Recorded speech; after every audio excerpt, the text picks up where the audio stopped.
Como Deus é bom, irmãos. Ele está voltando. Oh, Ele está voltando. Creia nisso.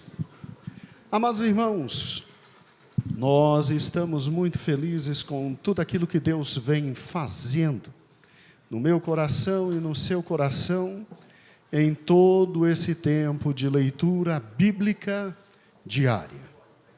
E amanhã nós encerraremos a fase da igreja. Amanhã nós terminaremos a última das cartas que Cristo escreveu às igrejas. Eu quero, neste momento, agradecer a todos os irmãos que estão nos ajudando ali no querido livro do Apocalipse. Então, um agradecimento especial ao pastor Heber, que nos trouxe todo o capítulo 1, e foi uma bênção muito grande. Agradecimento especial ao Joãozinho, que esteve conosco e nos abençoou com as 2 primeiras cartas. Aí depois Tiago nos abençoou com mais 2 cartas. Joelzinho, mais 2 cartas. E amanhã pastor Elias estará terminando, louvado seja o nome do Senhor, a era da igreja, as cartas. Meu amado irmão, e aí é óbvio que vem o capítulo 4. E aparentemente o capítulo 4 do Apocalipse, ele parece que não tem sentido, ele parece sem propósito, sem nexo, de alguma forma perdido no Apocalipse. E o 5, mais assustadoramente ainda, parece mais perdido ainda. Mas você só consegue compreender o capítulo 4 e o capítulo 5 se você adiantar um pouquinho a história. Se você entender rapidamente do capítulo 6 até o capítulo 20.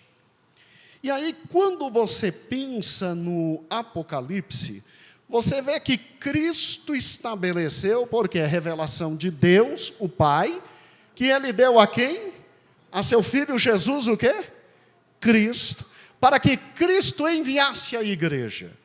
E Cristo escolheu o apóstolo vivo à época. O único apóstolo que tínhamos do ciclo apostólico inteiro era o amado João. E aí o Senhor Jesus, sabendo da seriedade do Apocalipse, chama João e diz: ó João, vê e escreve. Vê e escreve. E aí você tem esta linha de tempo estabelecida por Cristo. Se lembra dela? É lógico, a gente já quase decorou, não é? Primeiro nas aulas introdutórias, agora nas aulas normais. Olha que fantástico. Quem criou isso aqui foi Deus, não fui eu. O Senhor criou isso. Em primeiro lugar, ele começa se relacionando com o homem em todo o Velho Testamento.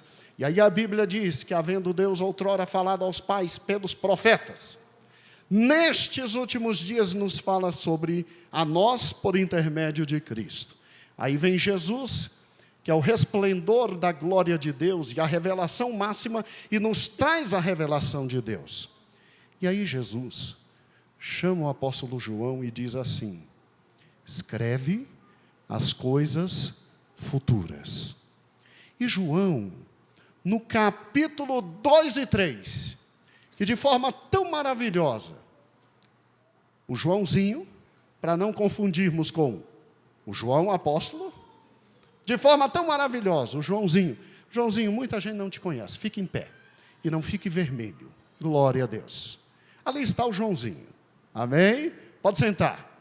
De forma tão maravilhosa, Tiago, fique em pé, por gentileza. Glória a Deus, pode sentar. E de forma tão maravilhosa, Joel, ninguém conhece, né? Mas pode ficar em pé, não se preocupe, vamos. E já ficou vermelho, isso. De forma tão maravilhosa, esses 3 meninos, usados pelo Espírito Santo de Deus, nos abriram este período aqui, o de vermelho. O período da o quê? Igreja. Só que tem o seguinte, olhe para cá. O próximo período, segundo o Apocalipse, É o da grande o quê? Tribulação. E o que é interessante é que após o fim da grande tribulação, você tem Cristo descendo para estabelecer o seu reino milenal. Esta é a sequência. Pastor, vai acontecer? Vai. Por quê? Porque é revelação de Jesus. Você viu alguma palavra de Cristo sendo pronunciada e não ocorrendo? E o que eu acho interessante é que, voltando aqui e destacando, vou voltar aqui, ó. Veja que interessante. Destacando ali sobre a tribulação, olhe para cá. Veja que a tribulação é um período dividido no Apocalipse de 7 o quê? Anos. E esse período, de forma estratégica, ele é antecedido por um fenômeno. Adivinha quem está nos ares, recepcionando a igreja, e que fenômeno antecipa a grande tribulação? O arrebatamento. Por isso que a grande tribulação são 7 anos, porque o mínimo que se tinha num casamento judaico era, no mínimo, 7 dias de festa. A igreja é recebida pelo noivo, para, louvado seja o nome do Senhor, bodas do Cordeiro. Anos de alegria, felicidade e graça.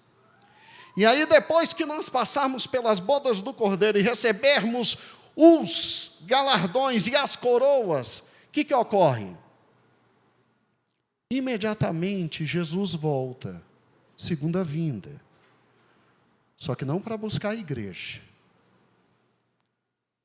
para acabar com um período chamado grande o quê? Tribulação, para acorrentar Satanás por 1000 anos e para destruir completamente o anticristo e o falso profeta, as duas bestas. Numa guerra chamada Armagedon, em que Cristo só tem o trabalho de falar e os seus inimigos são absolutamente destruídos.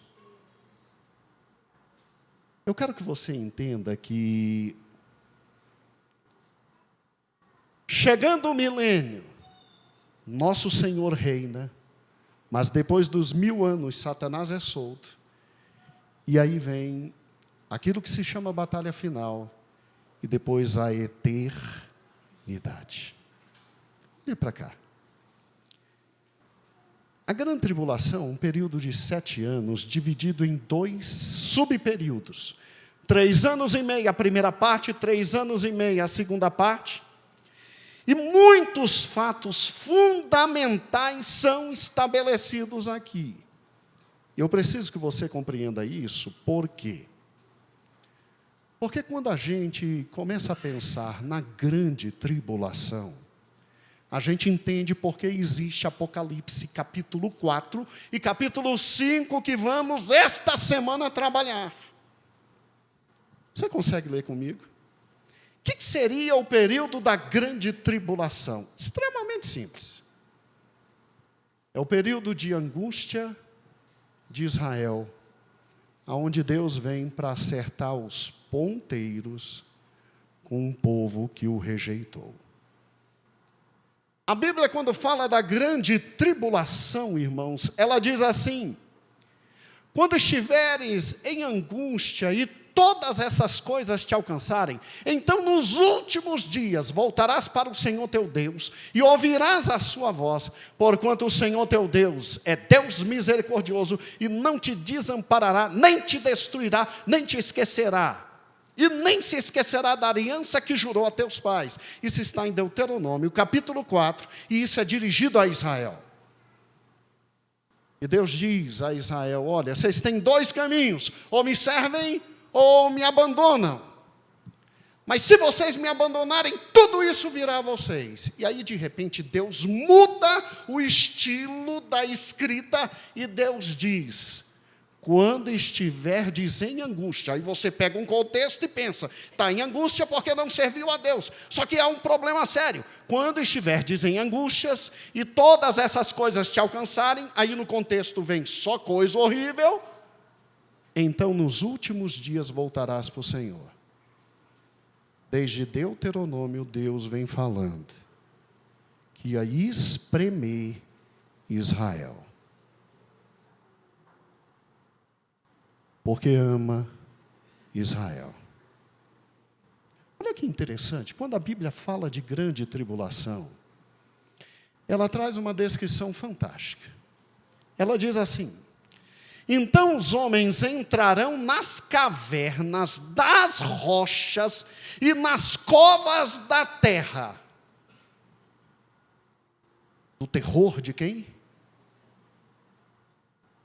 O Cristo do capítulo 1 de Apocalipse não é mais o Cristo sofredor, e ele vai voltar, e ao se encontrar, não só com judeus, mas com homens que viverão na grande tribulação, o terror será tão grande, por causa da glória da sua majestade, que quando ele se levantar para assombrar a terra, ele não vem mais como cordeiro mudo para simplesmente ser imolado pelo meu pecado e teu pecado. Ele vai se levantar para assombrar a terra. Olha que fantástico. Os homens entrarão nas fendas das rochas e nas cavernas das penhas, por causa do terror do Senhor e da glória da sua majestade, quando ele se levantar para abalar terrivelmente a terra. Esse dia vem, e ele não vai demorar. Dia do terror do nosso Deus. Fique tranquilo, o que é ruim pode piorar. A descrição da grande tribulação é fantástica. Eis que o Senhor esvazia a terra e a desola. Desola. Cristo sentirá prazer em desolar a terra. E a transtorna. Transtorna toda a superfície e dispersa seus moradores. E a terra pranteia e murcha. E o mundo enfraquece e murcha. E enfraquece o mais alto do povo da terra. A população mais forte do mundo, talvez os Estados Unidos nessa época, serão meninas diante de Deus. Na verdade, a terra está contaminada por causa dos seus moradores, porquanto têm transgredido as leis, e mudado os estatutos, e quebrado a aliança eterna, e por isso a maldição tem consumido a terra, e os que habitam nela são desolados. Desolados. Por isso são queimados os moradores da terra, e poucos homens restam. Isso não está na Bíblia não, né, pastor? Ah, é? Lê em casa. Isaías. Pastor, estou ficando assustado. Calma. O pior ainda vem. De repente, toda está quebrantada a terra. E de toda está rompida a terra, e toda é movida a terra.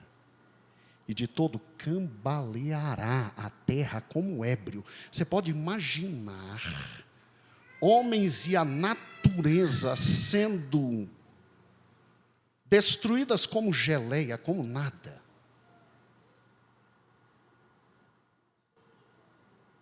E a sua transgressão se agravará sobre ela, e cairá e nunca mais se levantará. Será que naquele dia o Senhor castigará os exércitos do alto nas alturas e os reis da terra sobre a terra?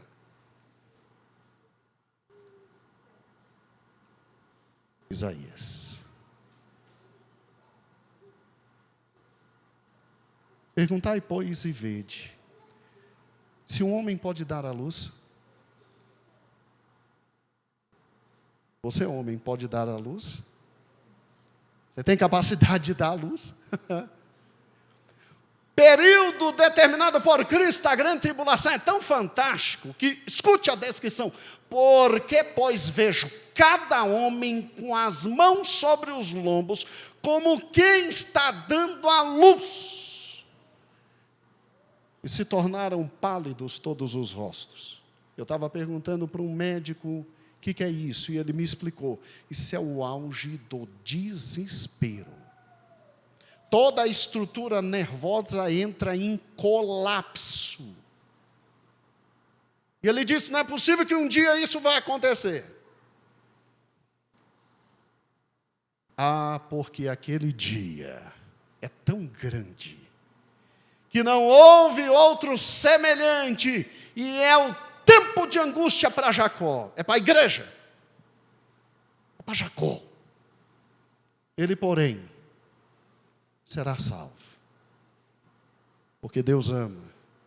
Jacó vai se encontrar com seu povo na grande tribulação, para o salvar. Jeremias. E depois de 62 semanas será cortado o Messias, mas não para si mesmo, e o povo de um príncipe que há de vir destruirá a cidade e o santuário, e o seu fim será como inundação. E até o fim haverá guerra, e estão determinadas assolações. Engraçado, quem é o Messias que foi cortado? Cristo. E aí na grande tribulação virá algo interessante. Ele firmará, o anticristo, uma aliança com muitos por uma semana. Uma o quê? Um dia para Deus pode ser de 1000 anos. Uma semana. E na metade da semana fará cessar o sacrifício e a oblação. E sobre as asas da abominação virá o assolador. Isto até a consumação. E o que está determinado será derramado sobre o assolador. Ai do dia, porque o dia do Senhor está perto, e virá como a assolação do Todo-Poderoso.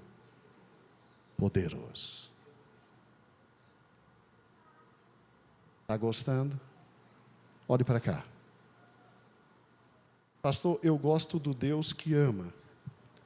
Então aproveite o período da graça. Viva na presença do Senhor. E quer um conselho? Traga muitos para Ele, porque Ele está voltando. Olhe para cá. Porque haverá tão grande aflição como nunca houve desde o princípio do mundo até agora, nem pouco há de haver. E se aqueles dias não fossem abreviados, nenhuma carne se salvaria, mas por causa dos escolhidos serão abreviados aqueles dias. Jesus Cristo, Mateus 24, 21 a 22. Porque acreditamos que historicamente nenhum grande fato horrível foi a grande tribulação, como a Segunda Guerra Mundial e a adversidade aos judeus, porque nunca houve e nem jamais haverá.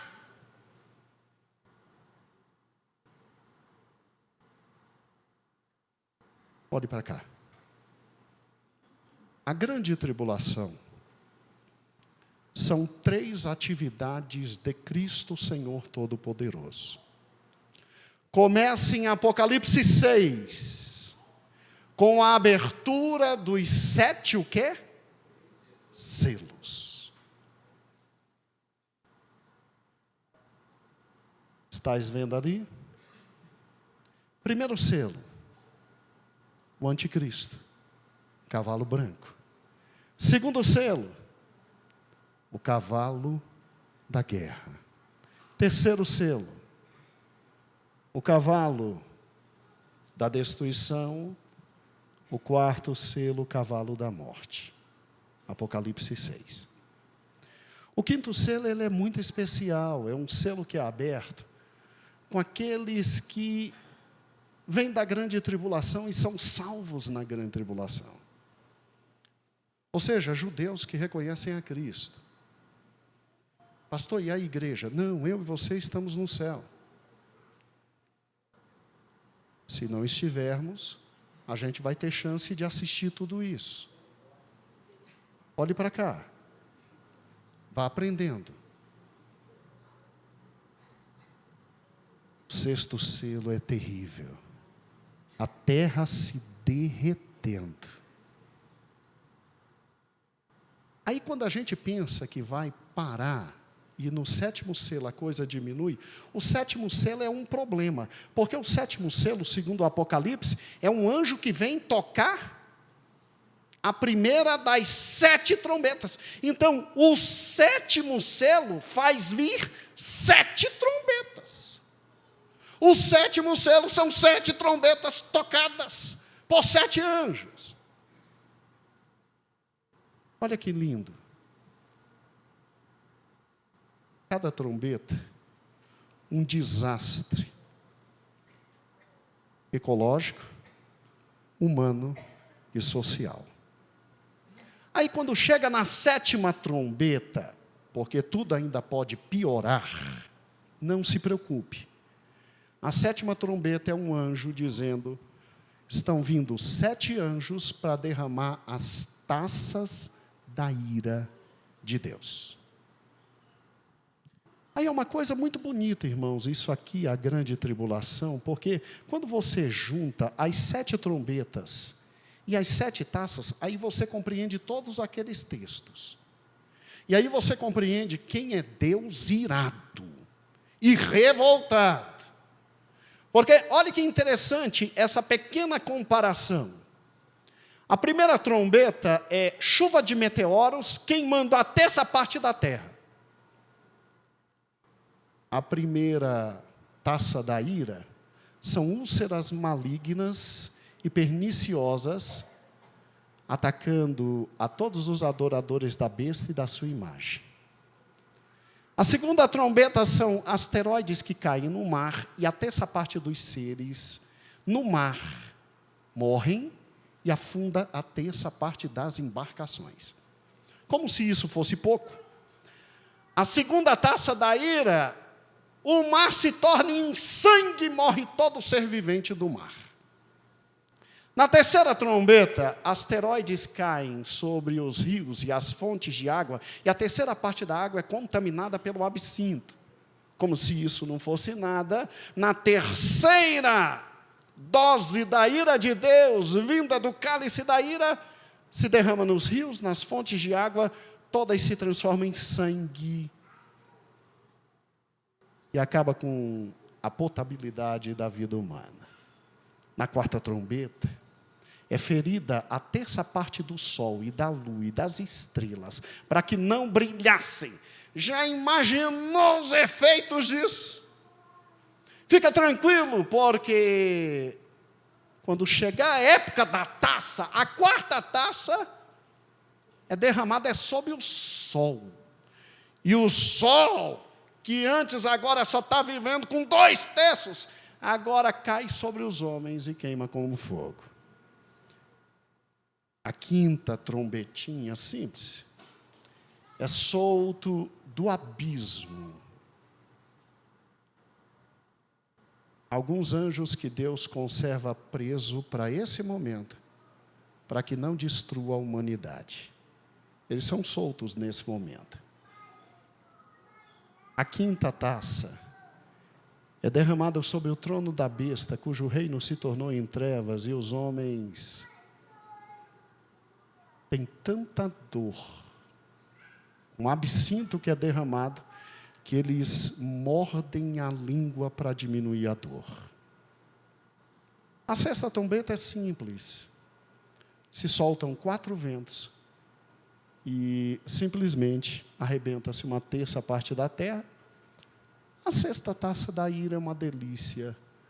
As águas do rio Eufrates secam e eles vêm atacar Israel porque pensam que Israel é o culpado de tudo isso. E na sétima trombeta se diz: o reino do nosso Senhor chegou. Alguém deseja ficar para a grande tribulação?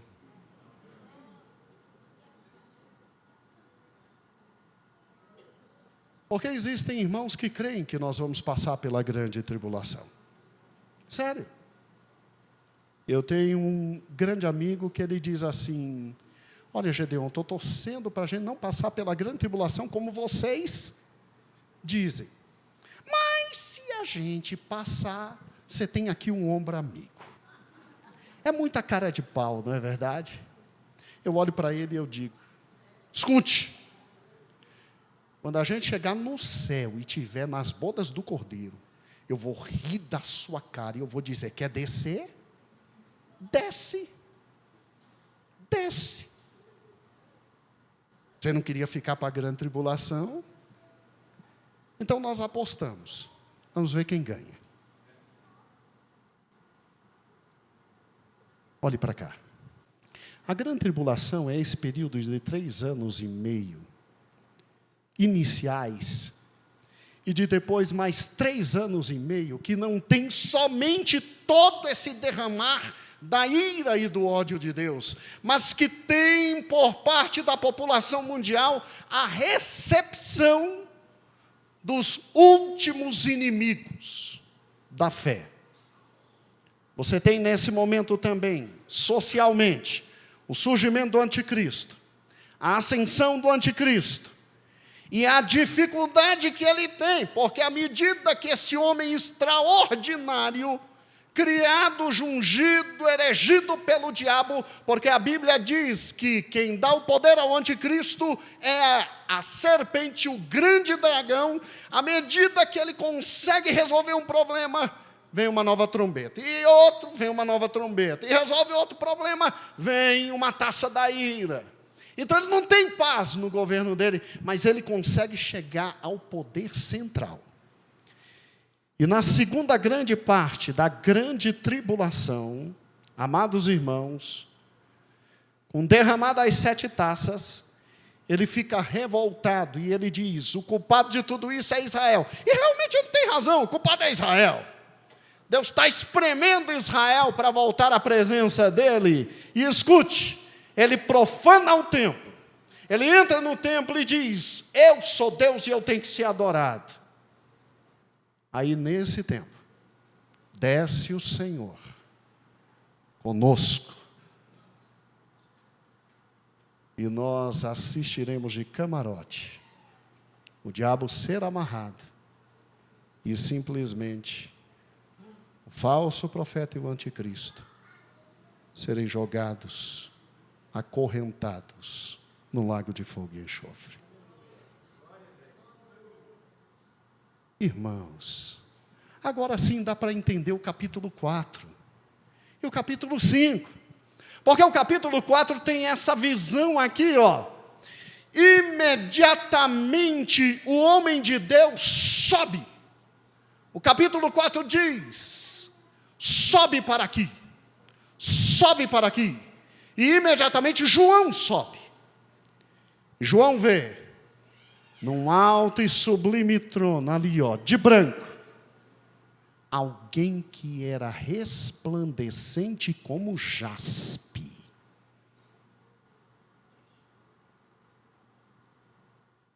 Quem consegue ver a glória de Deus?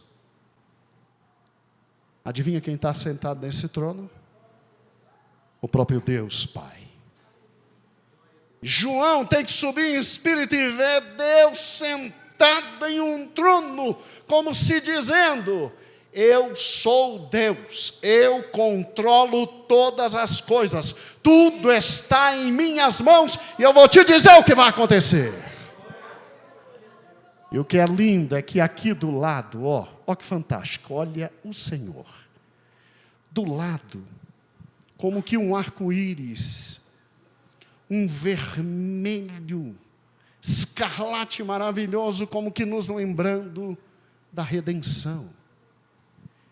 E havia um arco-íris que a Bíblia diz que, olha que fantástico, que era verde. Um arco-íris que predominava a cor verde. E a razão é simples, arco-íris nos faz lembrar de pacto. Aqui está o Deus dos pactos. Deus dos pactos. Disse que voltaria. E levaria o seu povo. Agora olhe para cá, que coisa fantástica. Isso aqui é horrível. Gente que tem, ser que tem 6 asas. E um tem cara de boi, outro tem cara de leão, outro tem cara de águia, outro tem cara de homem. O que é isso, pastor? Como será interessante cada um dos nossos encontros durante a semana, né? Talvez eu chegue nesse ponto na quinta. Olhe para cá. Toda vez que se fala desses seres, se fala de alguma forma em poder. Daniel viu mais ou menos esses seres, e quando ele viu esses seres, ele estava vendo poderes sucessivos na face da terra, tal como o Império Babilônico, o Império Medo-Persa, o Império Grego, o Império Romano. Agora, quem viu um ser quase que idêntico ao de Apocalipse, ali ó, cara de homem, cara de boi, cara de leão e de águia, foi Ezequiel. E Ezequiel, quando viu, o Senhor lhe disse que eram seus anjos. Pastor, por que os anjos estão aqui ao lado? Porque os anjos servem a Deus no seu trono. Olha que interessante. Então você tem Deus em seu trono. Você tem todo aquele raiar de cores extraordinárias, o branco indicando a santidade, o vermelho indicando a salvação e redenção, o verde indicando os pactos do Senhor, os anjos servindo a Deus. Mas aqui tem, glórias, 24 anciãos, está vendo ali? Ao redor do trono, sentado em tronos e com coroas. Aqui estamos eu e você, aleluia, em adoração ao Senhor Todo-Poderoso. A Bíblia diz que ao soar da trombeta, Ele nos receberá nas nuvens, e seremos reis e sacerdotes para todos os sempre.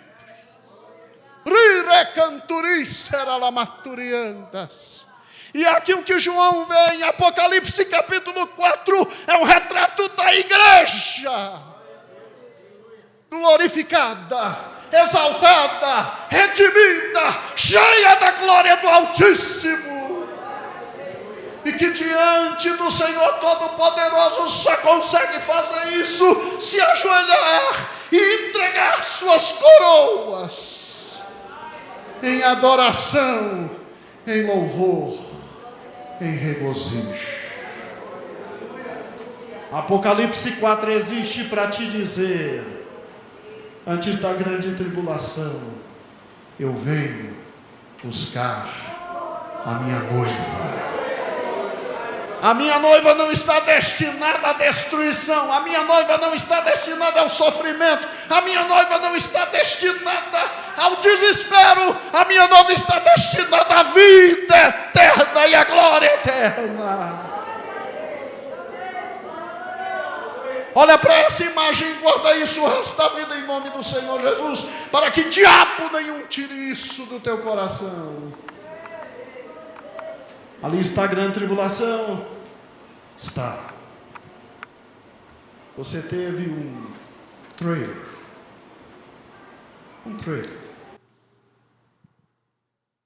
Aqui está a gente, ó. Ele nos chamando,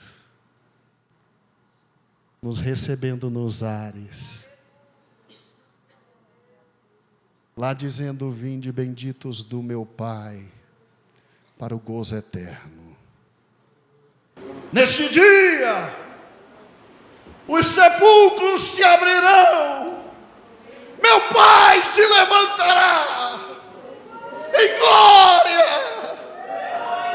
o teu Pai se levantará, os santos se levantarão.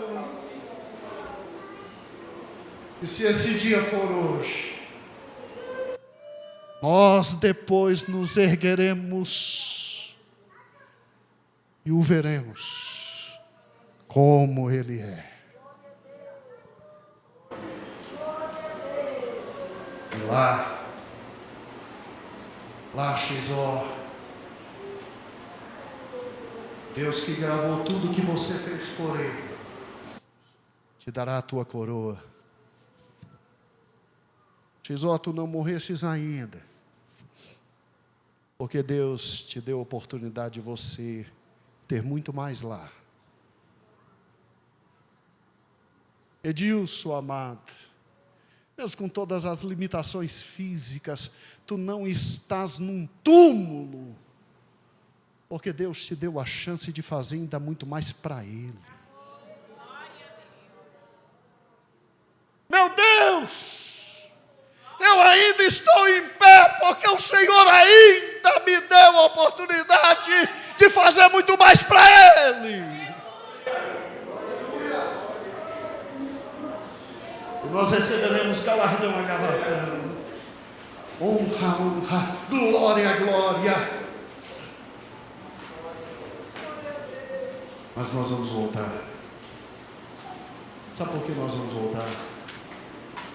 Porque quem ficou aqui embaixo, quem brincou com o Evangelho, quem não levou a sério o Apocalipse quando disse: o sujo, suje-se mais ainda, mas o limpo, santifique-se mais ainda. Quem brincou com a glória de Deus, a graça de Deus, a presença de Deus, quem viveu como se Ele não voltasse, no dia que nos levar, baterá a porta e não achará guarida.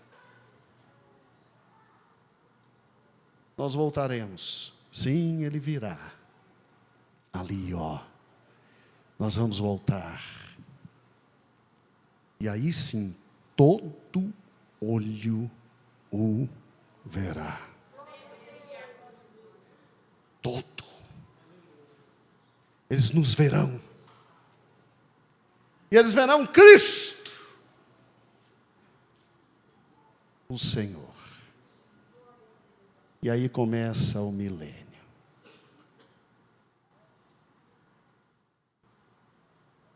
Você sabe por que você e eu não vamos passar pela grande tribulação?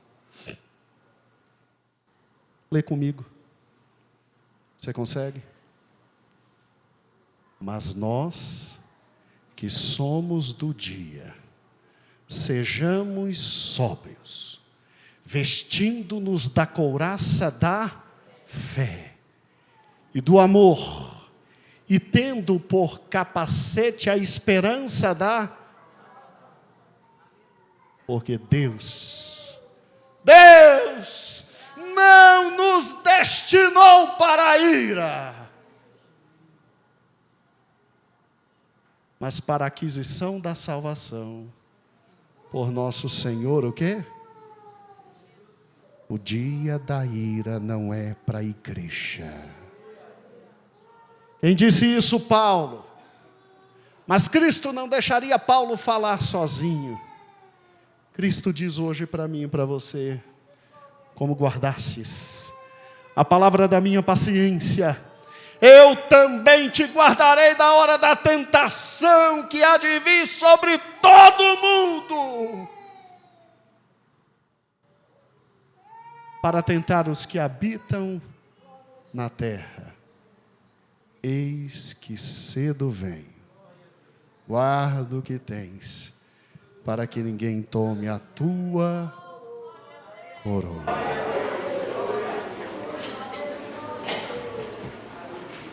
Eu não sei quanto a você, mas eu estou começando a me desfazer de uma série de problemas e embaraços da minha vida. Eu estou fazendo isso. Eu estou jogando muito dinheiro no lixo, porque eu sinto que ele está voltando. Eu não sei quanto a você, mas algo me diz que está na hora de eu acordar. Eu não sei quanto a você, mas algo pula aqui dentro do meu coração e me diz que Ele está mais perto do que nunca.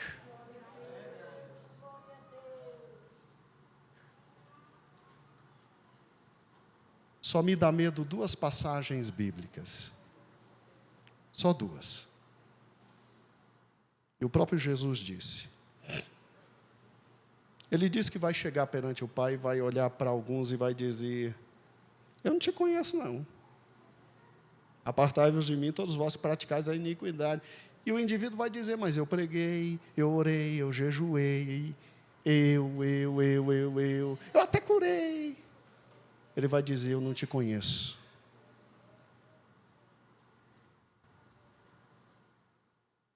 E o segundo é horrível. Jesus diz que quem dele tiver vergonha, ele na hora da apresentação para o Pai, ele terá vergonha.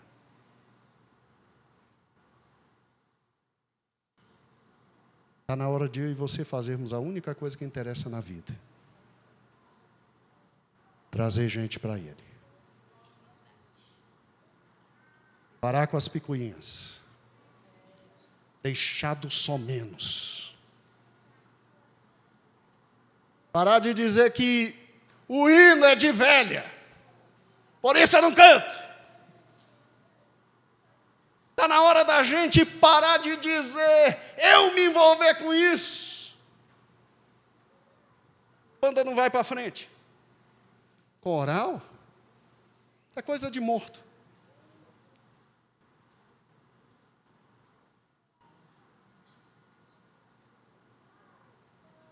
O Senhor está voltando. E bem-aventurado é o servo que ele voltar a encontrar fazendo estas coisas. Eu não estou dizendo para você loucamente sair do seu trabalho e passar 24 horas dentro da igreja. O que eu estou dizendo é para você olhar para o seu coração como eu estou olhando para o meu coração. E eu estou vendo tanta coisa imunda aqui dentro. E eu estou dizendo: Deus tira. E Deus, por misericórdia a ti, quando tu voltar, diz que eu suba. Que eu suba. O inferno é real. O lago de fogo e enxofre é real. Cresça em nome de Jesus. Vai ganhar alma. Vai evangelizar. São duas passagens que me trazem muito conflito. Eu não te conheço. E eu fico assim: Jesus, eu prego, eu expulso o demônio, eu falo em línguas, e tu ainda pode dizer que não me conhece, Jesus. Então Jesus muda meu coração, porque Deus santo de misericórdia. E o segundo versículo que me traz problemas é: tem vergonha de mim? Eu tenho vergonha de você perante o Pai. Fica frio.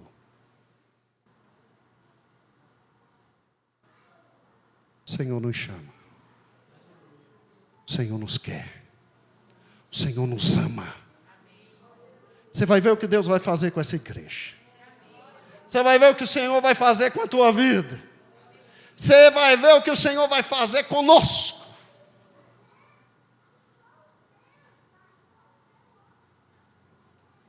Eu vou pedir perdão hoje à Sociedade de Senhoras e à Fátima. Nós vamos encerrar o culto cantando de novo o hino 300.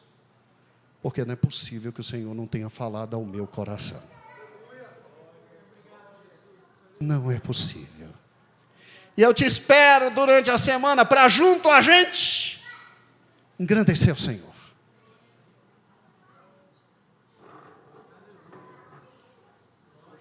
Senhor meu Deus, aqui está o teu povo.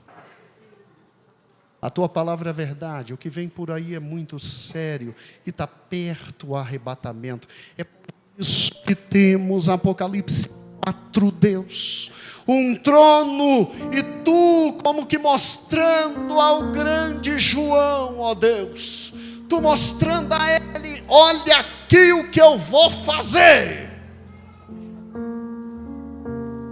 Mas louvado seja o teu nome. Maranata. Ora vem, Senhor Jesus. Eu te espero durante a semana. Eu te espero durante a semana. Receba, veja e analise. Estamos terminando. Prometo. Só louvar a Deus e aí sim encerra. Glória a Jesus. Quem tem ouvidos para ouvir, ouça o que o Espírito diz à igreja. Vamos louvar o Senhor.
Você já conhece o nosso canal do YouTube?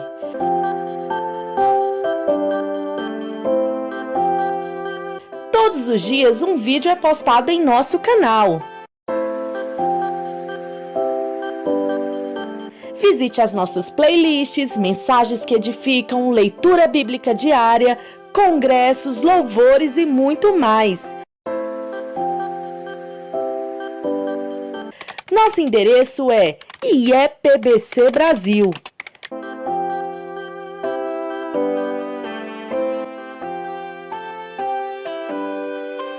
Ah, e não se esqueça de se inscrever, deixar o seu like, ativar o sininho, pois dessa forma, cada vez que postarmos um vídeo, você será avisado. E também fique à vontade para deixar o seu comentário. Igreja Evangélica Pentecostal do Brasil para Cristo. Compromisso com Deus e Sua Palavra.